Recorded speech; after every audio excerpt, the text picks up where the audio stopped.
Salut Sophie. Salut Florian. Et bonjour à tous et bonjour à toutes et bienvenue dans ce nouvel épisode du Courrier de la Sterne. Et aujourd'hui, on parle de dialecte chez les perroquets. Ah, attendez, on m'annonce dans l'oreillette qu'on a changé de sujet, on voit ça tout de suite. Eh oui.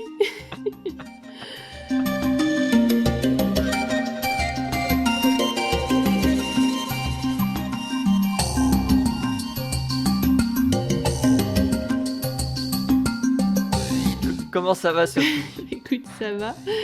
Oui, donc on va changer de sujet aujourd'hui. J'avais prévu le dialecte des perroquets. Voilà, désolé pour tous nos auditeurs qui ne savaient pas avant maintenant qu'on allait parler du dialecte des perroquets, qui du coup ne va pas être le cas d'ailleurs, vu qu'on va pas parler du dialecte des perroquets. On refait l'introduction de la semaine dernière où on parle de nos choix de sujets. Exactement. Exactement. Alors on parle pas de perroquets, on parle de quoi aujourd'hui du coup? Et ben aujourd'hui on va parler de pics, les pics qui pêchent, les pics verts, tout ça. Intéressant. Et de ton côté? Eh ben moi je vais parler de grues parce que j'ai eu l'occasion de donner une conférence sur les grues qui était particulièrement intéressante. J'ai trouvé plein d'anecdotes et on va parler de quelques petits mythes, de petites légendes associées à cet oiseau assez fantastique. Voilà. Mais avant tout cela, parlons de pics du coup et pas de perroquets.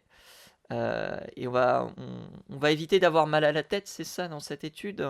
On va essayer en tout cas, et ça c'est pas gagné, comme le disent très bien, comme le dit d'ailleurs l'auteur de cette étude, parce qu'il est tout seul, et c'est pas exactement une étude, mais n'empêche que c'est un papier que je vous encourage fortement à lire, parce qu'en fait c'est une review de la littérature sur le sujet.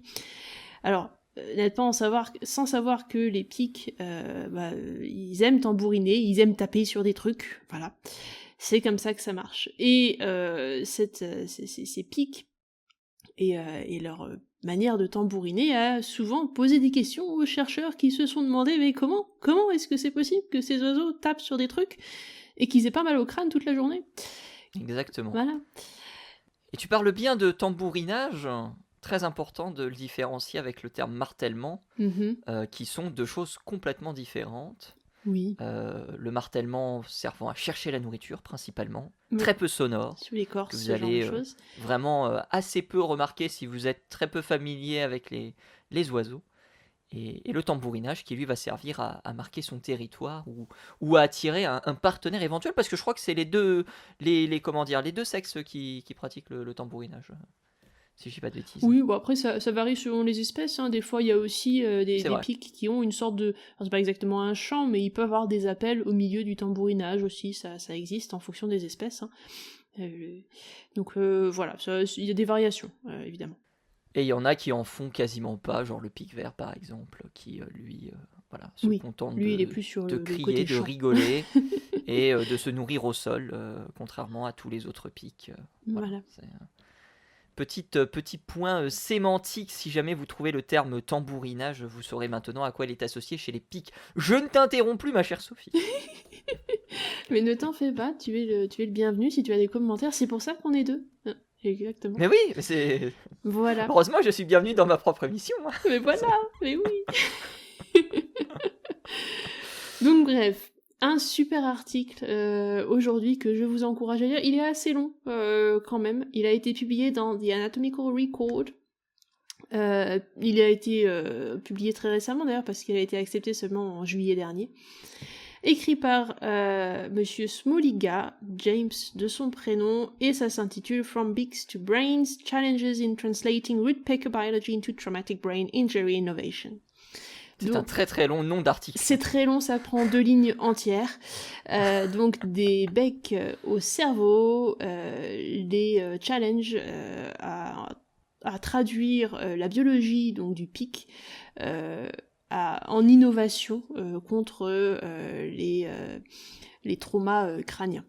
Toute cette histoire de pics qui tapent sur des choses avec leur bec, ça a intrigué les scientifiques et c'est pas récent, parce que j'ai envie de dire que déjà depuis un moment on a remarqué que ces oiseaux ils tapaient sur des bouts de bois ou sur d'autres trucs, voilà, c'est pas une remarque récente, mais ça n'est rentré dans la littérature scientifique que finalement assez récemment, on parle quand même des années 60, c'est quand même pas tout jeune, mais mine de rien, niveau littérature scientifique, c'est pas très très très vieux non plus.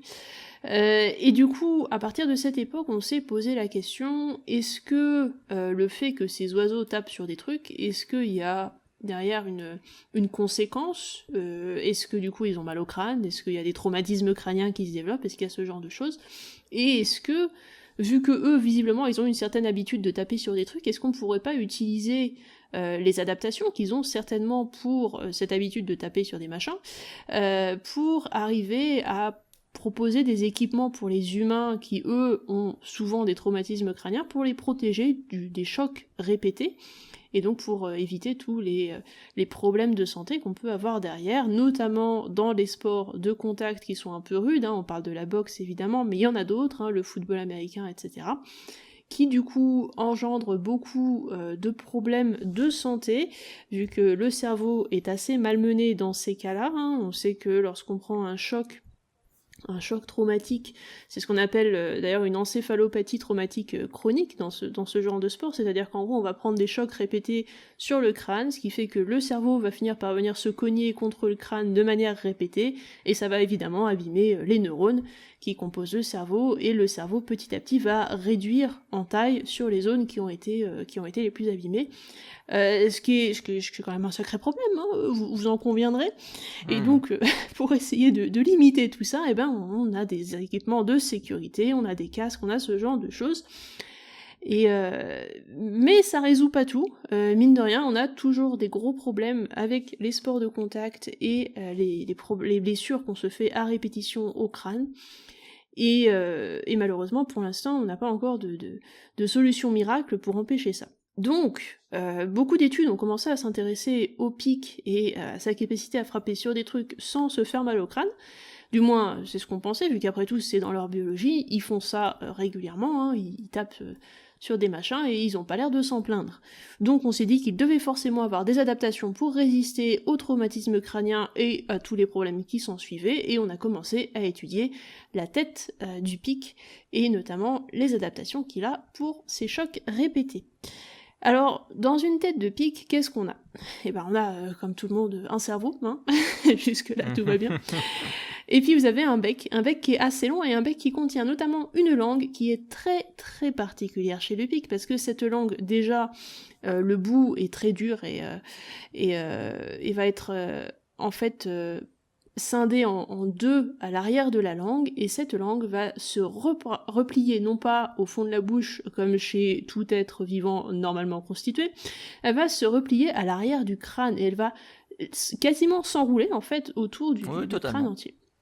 Voilà, donc ça c'est quand même quelque chose d'assez incroyable, et bon, il y a des chercheurs qui ont commencé à se pencher sur cette anatomie très très particulière de la tête des pics, en se disant que peut-être cette anatomie particulière était ce qui rendait le pic totalement insensible au traumatisme crânien. Alors il y a pas mal de papiers qui se sont penchés sur le sujet, donc j'avais parlé tout à l'heure des années 60, qui sont en fait les premières années où on a commencé à s'intéresser donc à l'anatomie du pic. Et qui ont fait foi pendant très longtemps, ces papiers. Oui, c'est ça. Jusqu'à récemment, où vraiment on a commencé à les remettre en cause en se disant « Mais attendez, c'est pas du travail scientifique très bien fichu, tout ça ?» Exactement, parce qu'en fait, on a des papiers qui ont été publiés en 64, en 65, puis après, plus tard, on est passé aux années 70, et aux années 70, en fait, les papiers de 64, de 65, et voire même d'un petit peu avant, on a commencé à s'y pencher particulièrement donc pour la prévention des traumatismes crâniens chez les joueurs de football et autres qui avaient des gros problèmes. Donc on s'est dit, et si on pouvait faire des casques qui ressemblaient à la manière dont un crâne de pic est constitué, pour essayer de protéger les joueurs des problèmes qu'ils peuvent avoir après, parce que ça c'est des choses qu'on connaissait, les problèmes des traumatismes crâniens, c'est des choses à l'époque déjà qui étaient bien connues. Donc on s'est dit, ma foi, est-ce qu'on pourrait pas faire quelque chose à partir de ça, ce qu'on appelle la biomimicrie, je sais pas d'ailleurs le terme français, ça c'est le terme anglais. Biomimétisme. Biomimétisme, merci. Autant pour moi. Donc le biomimétisme, effectivement, c'est ce qu'on essaie de faire dans pas mal de choses, quand on essaie de s'inspirer de la nature pour arriver à faire quelque chose qui va être une avancée technologique pour l'homme. On peut parler du velcro, par exemple. Qui a été quelque chose de ce style. Et donc là, pour les casques de protection, on a essayé de s'inspirer du pic. Alors, est-ce que ça a marché, cette histoire ? Eh ben pas tellement. Pas tellement parce que la structure du crâne du pic, eh ben elle est pas du tout comme la nôtre. Comme je vous l'ai dit, il y a cette langue qui s'enroule carrément autour du crâne, c'est pas du tout quelque chose que nous on a, hein. Difficile à reproduire. Ça se Et saurait. puis, oui, ça se saurait. Puis bon, on n'a pas non plus de bec, alors ils ont commencé à essayer de construire des casques avec une sorte de bec sur le devant, mais finalement dans les tests qu'ils ont fait derrière, ça n'avait pas vraiment de changement sur ce qui se passait à l'intérieur du casque, qui est une sorte d'excroissance dessus ou pas. Donc bon, ils ont abandonné l'idée. Et puis après, on a commencé à construire des casques qui étaient un peu rembourrés. Alors là, à la rigueur, ça a marché, mais on n'est pas sûr, par contre, que ça vienne directement de l'étude des pics. Ça, c'est pas une innovation qui vient spécialement de ce truc-là, par contre. Par contre, il y a eu une autre idée à un moment qui est sortie. Et ils ont pensé, parce qu'en fait, il y a quelques mécanismes pendant que le pic tape, donc on a essayé d'étudier tout ça en tous les cas, hein, c'est pas non plus facile. Faut imaginer que quand on a un oiseau qui tape sur un bout de bois à cette vitesse, c'est difficile d'arriver à voir ce qui se passe, même avec une caméra et qui fait des ralentis. Mais avant que vous ayez accès à cette technologie de caméra et de ralenti, c'est un peu compliqué d'arriver à saisir le mouvement et d'arriver à voir comment ça fonctionne, tout ça. Donc imaginez, encore aujourd'hui, on peut arriver à faire quelque chose, et même comme ça, on a du mal à comprendre exactement comment ça fonctionne, parce qu'on n'a pas de scanner portatif pour le mettre directement sur la tête du pic pendant qu'il tape sur un bout de bois, hein, soyons logiques. Mais on arrive quand même à voir un petit peu comment la tête se comporte, comment les plumes se comportent, et on essaie d'avoir une idée, enfin on peut avoir une idée des forces à l'œuvre sur l'animal, et donc de l'accélération et de la décélération surtout que va subir le cerveau à l'intérieur de la tête, ce qui est le principal problème quand vous avez une concussion, un traumatisme crânien. En fait, le souci, c'est que le cerveau qui est à l'intérieur de la boîte crânienne ne va pas se déplacer exactement à la même vitesse que votre boîte crânienne, ce qui va du coup occasionner un gros choc entre votre cerveau et votre boîte crânienne, et ça c'est dû à l'accélération et à la décélération du coup de votre corps. Et donc c'est là-dessus qu'on va baser les études sur le pic. Et ça, ce sont des choses qu'on est obligé d'estimer parce qu'on n'a pas exactement d'idée, on n'a pas vraiment les mesures directes sur l'animal pendant qu'il est en train de taper, on n'a pas ces données-là. Donc ça, c'est des estimations qu'on a uniquement. Donc c'est un peu compliqué aussi, il faut se rendre compte que les modèles qu'on a sont pas non plus particulièrement précis. Voilà. Donc tout ça pris en compte, il y avait une autre petite innovation donc qui a été utilisée pour essayer de construire des trucs. Et vous en avez peut-être entendu parler d'ailleurs. Ça a été...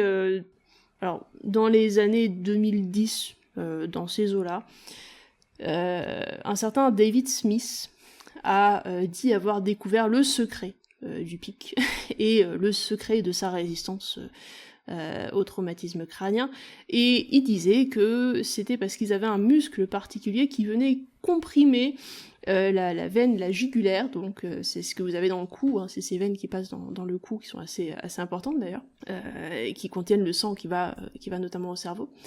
Et donc il disait que l'un des muscles avait comprimé cette jugulaire pendant que le pic tapait, ce qui permettait d'avoir une densité de sang plus importante autour du cerveau pendant que le pic tapait sur un truc, et du coup qui permettait d'éviter de faire trop bouger le cerveau en fait. Voilà, donc en gros il disait que vu qu'on avait un afflux sanguin plus important et que le sang était resté là-haut et ne bougeait plus, donc on avait une sorte d'aide à la résistance au trauma crânien. Et donc il avait commercialisé quelque chose, parce que bon évidemment business, il avait commercialisé derrière ce qu'on appelait le Q-collar, donc le collier Q, avec la lettre Q, hein, voilà, qui du coup était censé être quelque chose qui vous comprimait la jugulaire en fait, qui permettait selon lui de résister plus facilement au traumatisme crânien parce que ça maintenait plus de sang autour du cerveau. Alors bon, je vous le raconte comme ça parce que voilà, du coup raconté comme ça évidemment on se rend bien compte que c'est de la grosse supercherie, mais à l'époque ça s'est pas mal vendu. Ah bah dis donc. Eh oui. Jusqu'en 2020 d'ailleurs, jusqu'à ce qu'on finalement il admette en 2020 que il avait pas quand même réussi à étudier les pics de Cyprexa parce que malheureusement c'était une espèce protégée et qu'il avait pas eu le droit de faire des tests dessus. Non mais écoutez, le secret du pic, il est dans le cœur. Voilà. Donc le bonhomme est intéressant quand même. Et bon, voilà, donc depuis ça c'est un petit peu tombé dans l'oubli cette histoire-là, mais juste pour vous dire qu'il y a des gens qui ont essayé aussi de tirer leur épingle du jeu en promettant monts et merveilles, soi-disant basés sur la biologie du pic, ce qui évidemment n'a pas marché. Mais voilà, juste méfiez-vous si on vous dit qu'il y a un effet d'afflux de sang plus important dans le crâne du pic pendant qu'il tape et que justement il a ce muscle pour presser sa jugulaire, pour garder le sang à l'intérieur du cerveau ou je ne sais quoi. Ça se balade C'est vrai encore. que c'est le genre de personne qui passe à la porte tous les jours. Bonjour, je vends un casque pic pour éviter justement les traumatismes crâniens. Mais du coup, je vous dis ça parce que c'est pas juste pour vous faire rire, c'est qu'en fait, j'ai encore trouvé sur des forums, sur internet, les traces de cette histoire. C'est que c'est pas tombé dans l'oubli complètement. C'est-à-dire qu'il y a encore des sites qui disent que c'est une véritable information ou qu'effectivement le pic a ce muscle qui lui permet de comprimer cette veine pour justement garder du sang dans son cerveau. C'est quand même assez incroyable. Voilà, donc c'est juste pour vous dire, voilà, ça c'est de la désinformation, mais que vous sachiez, si vous tombez sur soi-disant cette info, c'est pas de l'info, c'est de l'intox, donc voilà, ne vous laissez pas prendre. Ça, ce n'est pas vrai. Mis à part ça, en fait, il y a eu pas mal d'études donc, qui ont été faites récemment. Tu as cité tout à l'heure en off l'étude de 2018 qui a visiblement été très très importante évidemment dans le Game milieu. Game changer presque, hein, l'étude de 2018 qui Exactement. a démontré peut-être que les pics étaient soumis aux mêmes problèmes, on va dire, cérébraux que nous. Exactement. Parce qu'en fait, ils avaient étudié plusieurs protéines, si je me souviens bien, qui se trouvent dans le cerveau humain et du coup dans le cerveau du pic aussi, qui sont des marqueurs de traumatisme crânien notamment. Alors peut-être on n'est pas sûr que ce soit des traumatismes crâniens qui soient aussi importants que ceux de l'humain en tous les cas, parce qu'on ne sait pas à quel niveau... c'est des protéines en fait, on ne sait pas à quel niveau de protéines va être équivalente à un niveau humain chez le pic, mais on sait qu'en tout cas il y a présence de cette protéine, ce qui montre qu'il y a eu traumatisme et qu'il y a eu problème dans ce cerveau-là. Mais on ne sait pas si c'est vraiment équivalent à un niveau vraiment avancé de ce qu'on appelle donc l'encéphalopathie traumatique chronique.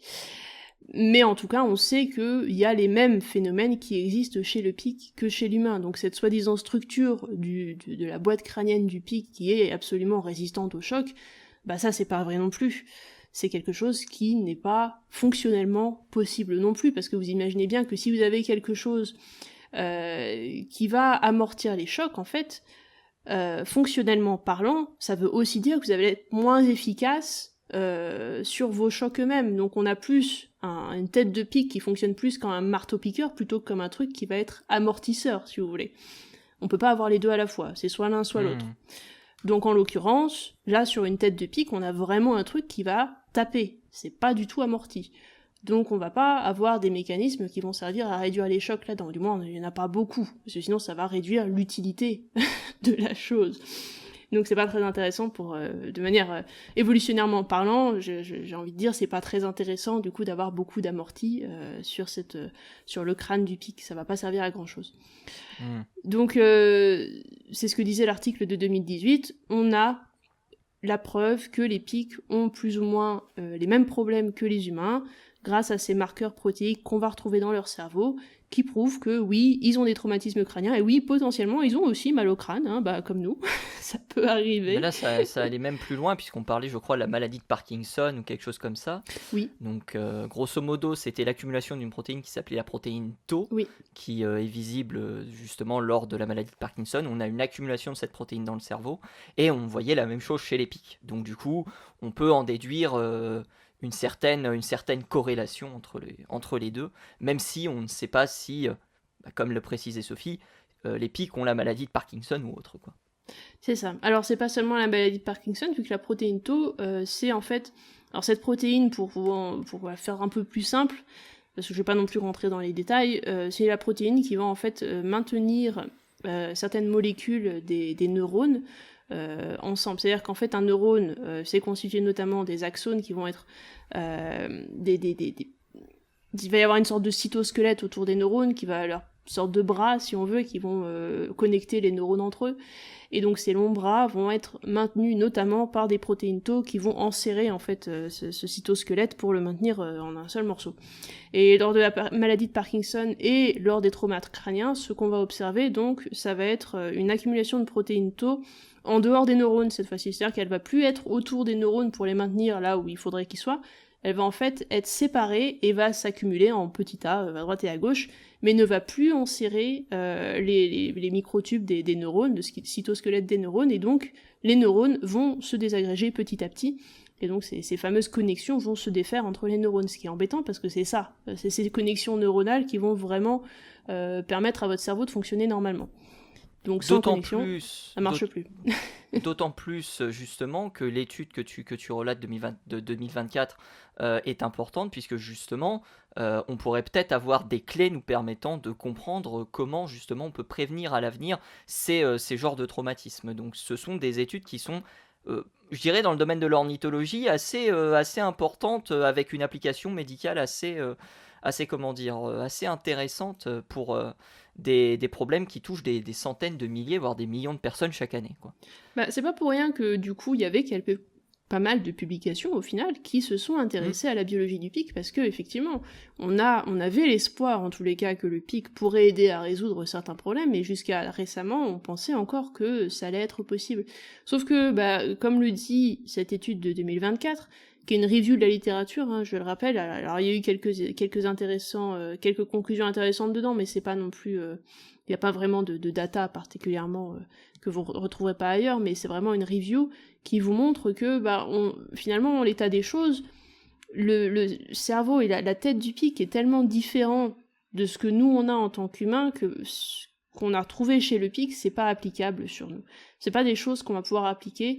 La biomécanique du pic est tellement différente de ce qu'on va retrouver chez l'humain que on peut pas vraiment utiliser ça pour fabriquer des casques, pour fabriquer des protections pour les humains. Ça ne marchera pas. De toute façon, on n'est pas fait pareil. Exactement. Donc ça fonctionnera pas. Et c'est là d'ailleurs que c'est un peu triste que on se dit bon, toute cette étude, toute cette review, pourquoi au final? Parce qu'il y a quand même quelques pages. Et bah pour vous dire que on n'est pas, pour l'instant on est plus ou moins dans une impasse, mais c'est pas une impasse qui est vraiment fermée. Il y a quelques petits espoirs quand même où on peut se dire bon, peut-être plus tard on pourra peut-être comprendre un petit peu mieux comment ça fonctionne, et dans ce cas-là essayer de mieux prévenir ces chocs-là, mais on pourra pas les réduire totalement non plus, faut pas se faire d'illusions. Mais ce qui est intéressant surtout de noter, c'est qu'ils font la comparaison avec d'autres espèces qui elles aussi ont des chocs répétés sur la tête. Alors je crois qu'ils citaient notamment les girafes qui se tapent dessus pas mal. On se rend pas compte, hein, mais les girafes ça se tape dessus pas mal avec leur long cou normalement. En fait. Ouais, c'est ça. C'est ça. Enfin bref, pas mal d'espèces comme ça qui ont l'habitude de se taper la tête, alors soit entre elles, soit sur des trucs. Et ces espèces-là ont aussi en fait des adaptations particulières que nous on n'a pas en tant qu'humain, il faut prendre ça en compte aussi. Et il y a un autre truc très intéressant qui est aussi cité dans l'étude, et ça c'est quelque chose qu'on oublie très souvent aussi de mentionner, c'est que, en fait, ce qui est important pour un animal, pour n'importe quel animal d'ailleurs sur Terre, son but ultime c'est la reproduction. Au niveau de l'espèce, cet animal va tout simplement essayer de se reproduire pour transmettre ses gènes, pour avoir une descendance, etc. Et donc, il n'est pas important que cet animal survive après l'âge de la reproduction, il est juste important qu'il survive jusqu'à l'âge de la reproduction. Une fois qu'il s'est reproduit, finalement, il n'y a plus grand intérêt de le garder, c'est plus super important pour l'espèce. Donc... Oh le pauvre. Non mais de manière évolution, si on regarde du point de vue de l'évolution... Oh la crise d'existentialisme. C'est terrible, hein, c'est terrible. Une fois qu'il a reproduit, c'est fini. Mais si on regarde du point de vue de l'évolution, vous arrivez à l'âge adulte, vous vous êtes reproduit. Bah, en fait, vous avez transmis vos gènes, vous avez eu une descendance. Quel que soit l'état de vos gènes, vous les avez transmis. C'est-à-dire que ces gènes, peut y avoir des maladies dedans, peut y avoir des problèmes, ce sera de toute façon transmis aussi à la génération précédente à partir du moment où ces maladies ne se développeront qu'après l'âge de la reproduction. Ces maladies-là pourront tout à fait se transmettre après de père en fils, de mère en fille, etc. sans problème, parce que de toute façon ce sont des maladies ou des problèmes qui vont toucher les animaux qui vont être un peu plus âgés, qui se sont déjà reproduits. Donc ça, ce sont des choses qui de toute façon vont continuer dans la population, ce ne seront pas des choses qui seront contre-sélectionnées. En revanche, quelque chose qui t'empêche d'arriver à l'âge adulte, imaginons que ces traumatismes crâniens aient un impact particulièrement délétère chez le pic et que du coup il puisse pas arriver à l'âge adulte parce que il s'est tapé la tête trop de fois et voilà, mettons. Et ben dans ces cas-là... Quand on parle trop de fois, c'est 10 à 12 000 fois par jour. Hein. Voilà. Ne vrai. tentez pas cette expérience chez vous. Hein. Ne tentez pas chez vous, c'est pas safe. Mais du coup, mettons que... Cette cascade a été réalisée par des professionnels.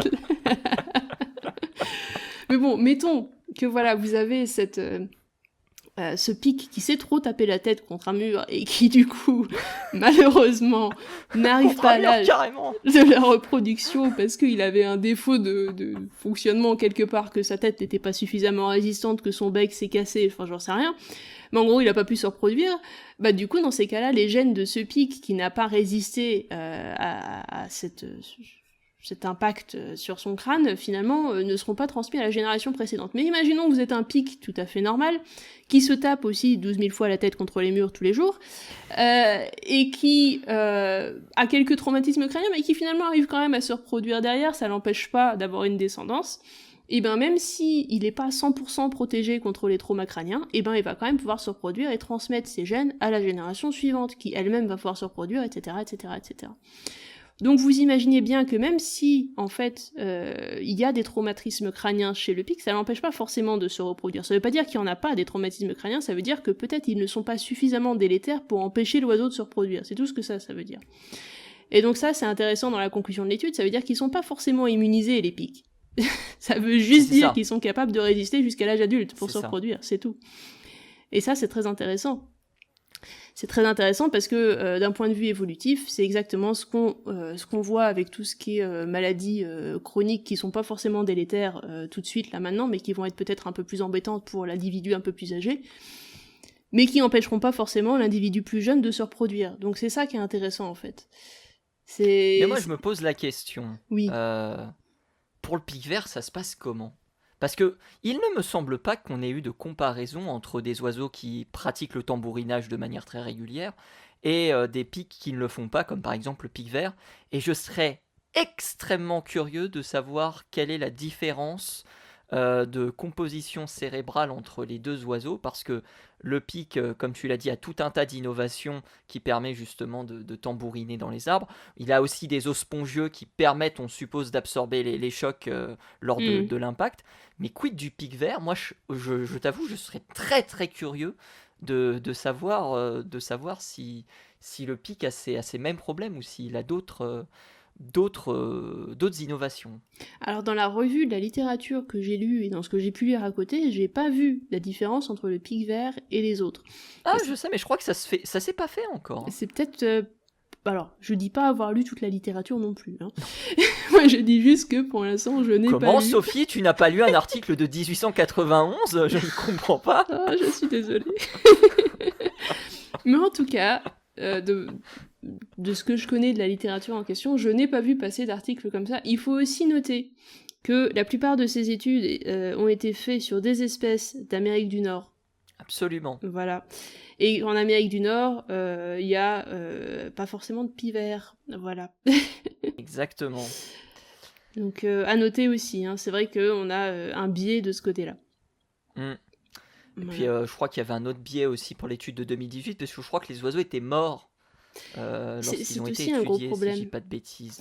Donc, en fait, ce qu'on aimerait, c'est ce que je disais tout à l'heure, ce qu'on aimerait bien avoir, c'est autre chose qu'un modèle théorique. On aimerait bien avoir un modèle vivant, en fait, et pouvoir prendre directement sur l'animal vivant en train de tambouriner sur un truc, des données, je sais pas, des informations sur la force qu'il applique directement à un endroit, à un instant T, des informations sur la vitesse de la tête. Ça encore, on peut l'avoir grâce aux vidéos, mais c'est pas... On n'a pas toutes les infos non plus sur la force qui est exercée sur le crâne lui-même, ou à ce moment-là, on n'a pas les infos sur comment ça se passe à l'intérieur de la boîte crânienne pendant qu'il tape sur le mur en question. On sait pas, en fait. Et les modèles qu'on a sont théoriques, et le problème, et on s'en rend compte pas mal, c'est que en fait, différents modèles ont vraiment des variations très très très importantes sur les forces qu'ils trouvent qui sont appliquées à la fin sur la boîte crânienne et sur le cerveau. Et malheureusement, on est sur des valeurs qui sont parfois doublées en fonction des modèles, et c'est un gros problème. Eh ben, c'était une super review d'études, puis je pense qu'on l'a bien review ensemble également avec les différentes informations que vous retrouverez du coup dans la description si vous souhaitez en savoir plus. Évidemment. Exactement.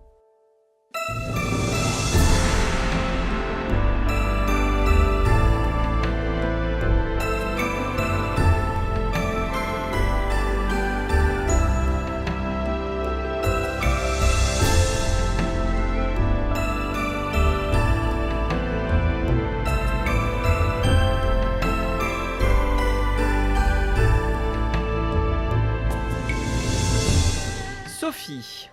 Oui, désolé, c'était un peu long comme article. Mais non, mais c'était super intéressant. C'était super intéressant. En plus, il y a tellement de choses à voir par rapport au pic justement et à ces problèmes-là. Moi, je vais parler des grues, puisque j'ai eu l'occasion de donner une conférence pas plus tard que samedi dernier sur les grues. Donc du coup j'ai appris plein de trucs, c'était super cool. Et voilà, la grue au sens mondial du terme, c'est un oiseau qui a beaucoup de mythes et de légendes associées. Sophie, tu habites en Afrique du Sud. Il me semble que l'oiseau emblème national de l'Afrique du Sud, c'est la grue de paradis, c'est ça? Alors, en français, je connais pas son nom, je suis désolée. Nous, on l'appelle la blue crane, donc la grue bleue. Oui, bah c'est ça, c'est blue crane. Ouais. Absolument. D'accord. Ouais. Donc, Exactement. Alors, c'est un superbe oiseau. Hein. Si vous trouvez des photos sur Internet, n'hésitez pas. Il est très élégant. Très élégant. C'est ma grue préférée. Apparemment, c'était un oiseau très important pour les Zoulous. D'après ce que j'ai eu l'occasion de lire. Chaque Zoulou en a même fait un de ses emblèmes. Oui. Donc je ne sais pas si tu as des compléments d'informations sur cette légende ou sur ce mythe ou sur cette réalité, qui sait. Pas exactement, mais c'est vrai qu'on l'a dans l'iconographie pas mal. Et dans les peintures rupestres aussi.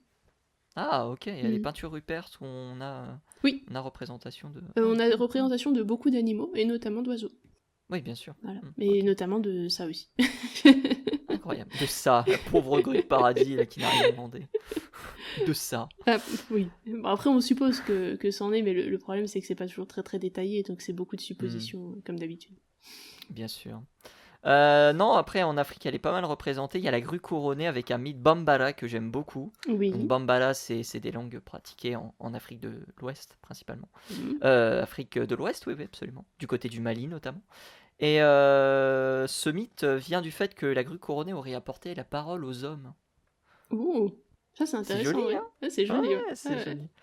Il y a un mythe comme ça dans la mythologie grecque où c'est Hermès qui cherchait à inventer un alphabet et on lui a donné donc les voyelles et les consonnes. C'est les Parques qui lui ont donné les consonnes, je crois. Palamède qui lui a donné les voyelles.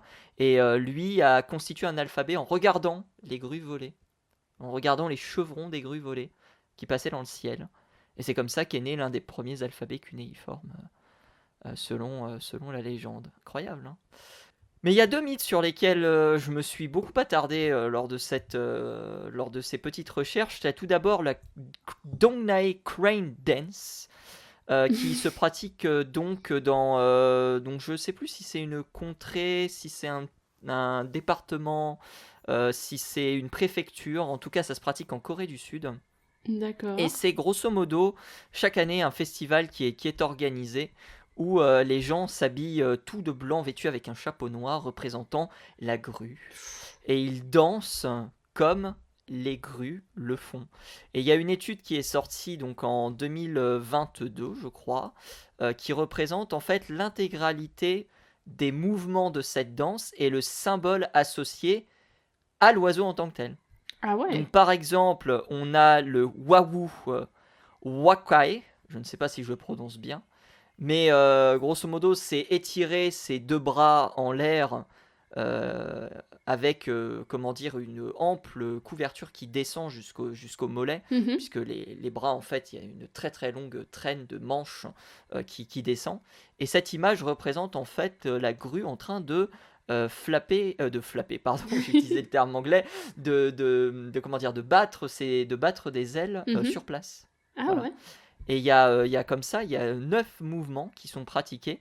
dans un ordre plus ou moins chorégraphique. Il y a le Eorum, pardon, par exemple, qui est en fait l'oiseau qui cherche de la nourriture. Ce genre D'accord. de choses-là. Donc, on est plus que sur de la danse pour représenter l'oiseau, on est sur de la danse où on incarne l'oiseau, carrément. Impressionnant. Et c'est quelque chose qui viendrait aux alentours du 15e, 16e siècle, comme je l'ai dit, dans la préfecture, je crois, de Tongnae, si je dis pas de bêtises. D'accord, ok. Mais l'un des mythes qui m'a le plus intéressé, c'est le mythe des pygmées. Ah, Donc les pygmées, ce sont des individus, que l'on trouve au- aux confins du Nil, en Éthiopie, dans ces pays-là. Et ils sont caractérisés dans la mythologie par leur petite taille, hein. Et effectivement, dans la réalité, les pygmées sont des populations connues par le fait qu'ils ont une petite taille, environ 1,50 m. Donc c'est pas non plus une taille aussi, aussi réduite que certains mythes et légendes associés. Je vais y revenir d'ici quelques instants. Mais tout ça pour dire qu'il y a un mythe très intéressant sur la grue et les pygmées, qui est un mythe grec, du coup, qui a été relaté notamment par Aristote, si mes souvenirs sont bons, et qui raconte l'histoire de la reine ou du roi Pygas. Selon les sites, selon les livres, ils sont pas spécialement d'accord. Donc, en tout cas, du personnage important politique Pygas de ce fameux groupe des Pygmées. ouais. Et celui-ci avait défié Junon, a perdu son défi, et il a été contraint de se transformer en grue. Voilà. Et chaque année, il revient pour, on va dire, brutaliser son peuple, Ah, puisqu'il fait en sorte, avec les autres grues qui l'accompagnent, eh bien, de reprendre sa place de chef. Sauf que les Pygmées ne le reconnaissent pas en tant que tel. Ce qui est assez intéressant avec ce mythe des Pygmées, c'est que chaque année, les grues reviennent. Les grues ouais, reviennent après la migration, justement, non? exactement, Ouais. exactement. C'est peut-être l'un des premiers mythes entre guillemets qu'on peut lier à la migration, sans d'ailleurs que les Grecs et d'autres s'en aperçoivent, puisque le concept de migration était un concept totalement ignoré à l'époque, hein. On essayait de comprendre un petit peu comment ça fonctionnait, mais on avait des théories selon laquelle, par exemple, le rouge-gorge devenait rouge-queue en été et le rouge-queue devenait rouge-gorge en hiver, ce qui expliquait justement le fait, eh bien, que déjà les deux oiseaux se ressemblent, mais aussi qu'on ne les voyait pas à la même période de l'année. On avait les hirondelles qui nichaient dans des lacs Hmm. également, qui nichaient, j'ai fait la même erreur que dans la conférence, qui dormaient dans des lacs. Oui. Et ça, c'était plein de mythes pour expliquer justement pourquoi on ne voyait pas les oiseaux en hiver. Et avec cette mythologie des pygmées, eh bien, on a peut-être peut-être une des premières références de la migration sans que les auteurs de l'époque ne s'en aperçoivent, et sans que Buffon d'ailleurs ne le remarque non plus. D'accord. Mais c'est terrible ça en fait, effectivement. Bah ouais. La migration. Donc voilà, Top. peut-être quelques petits mythes associés. Il y en aurait plein d'autres à raconter, notamment au Japon. Voilà, il y a beaucoup de mythes associés, notamment la grue du Japon. Mais voilà, D'accord. j'ai décidé d'être un petit peu plus light, hein, et C'est pas plus mal. Mais j'avais un mythe, moi, mais alors après, tu me diras si c'est vrai ou pas, j'ai pas trop utilisé la... Enfin, je connais pas très très bien les grues. Il disait que... Alors d'après, je crois que c'est une légende grecque, il me semble. Les grues prenaient un caillou dans le bec. Oui. Voilà, lorsqu'elles survolaient une certaine montagne pour éviter de réveiller les aigles. Mais alors, je sais plus quel... Ah, ça je savais pas ça. Ouais. Par contre, on racontait souvent que les grues prenaient un caillou pour éviter de s'endormir. Ah, pour éviter de s'endormir, d'accord. Ouais, pour éviter de s'endormir. Genre la chef du clan avait, en tout cas on pense beaucoup ça à l'époque médiévale, la chef du clan avait un caillou dans les pattes, Ouais, et ce caillou l'empêchait en fait de s'endormir. Et en d'accord. fait, ça doit être sans doute en relation avec le fait que les grues mangent des cailloux pour justement davantage, comment dire, macérer leur nourriture plus facilement dans leur estomac. Ouais. Puisque ces oiseaux le font. D'accord, donc ça c'était à l'époque médiévale. Parce que là, du coup, Ouais. c'était dans l'Antiquité grecque, où on disait qu'ils prenaient un caillou cette fois-là dans le bec, pour s'empêcher de faire des sons. Parce que quand il passait au-dessus d'une certaine montagne, je sais plus laquelle, du coup, s'il faisait du bruit, ça réveillait les aigles qui risquaient de leur tomber dessus. Ah. Voilà. Donc on Vous a voulez toujours réveiller l'histoire du Zeus. caillou, mais pas dans les pattes. C'est marrant, hein? Vous voulez peut-être réveiller Zeus. Ah, C'est peut-être. marrant, mais il y a plein de trucs, il y a plein de choses en rapport avec la mythologie, c'est super intéressant la mythologie. Bah oui. N'hésitez évidemment pas à vous renseigner un petit peu plus sur les grues, il y a beaucoup de choses que nous n'avons pas dit. Mais voilà, je voulais une petit truc assez sympathique. Je voulais parler des éoliennes, mais je me suis dit, oh non, on va pas parler des éoliennes. On va parler d'un sujet un petit peu plus tranquille pour Hmm. terminer cette émission. Bon, bah, c'est bien, très bien. Bah justement, l'émission se termine. Oh, Merci déjà. beaucoup, Sophie. Bah, déjà, on est déjà à plus de 40 minutes Oui, d'enregistrement. Celle-là, ça va. Sophie, on te retrouve où?